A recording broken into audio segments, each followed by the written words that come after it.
your favorite soap opera star. We do have 3 awards left to give out, and they are the big ones. Let us start with your Coach of the Year, and the nominees are Jimbo Fisher, national champion, Florida State.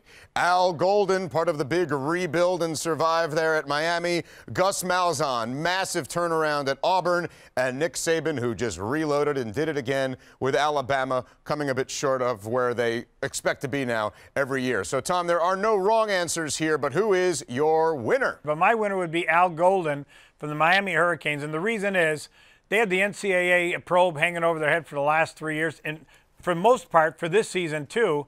Now it isn't. They've already put together a great class, and I think even 2015, they're ahead of the ball game right now with the rest of the teams nationally. Al Golden has done a tremendous job of relationship building in Dade and Broward County, and I think the Hurricanes are going to get back to the way they were in the 90s under Al Golden. Well, speaking of relationship building, Coach Golden could not be here tonight to accept his award, but he did send a special message. Hello, this is Coach Al Golden from the University of Miami Hurricanes, and I want to give a special thanks to CBS Sports Network and Tom Lemming for presenting me with the 2014 Lemmy Award.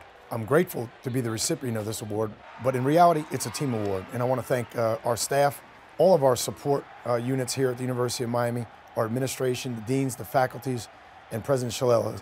I also want to recognize our student athletes, too, who do a great job hosting and really provide prospects and their parents insight to what the University of Miami and our football program is all about.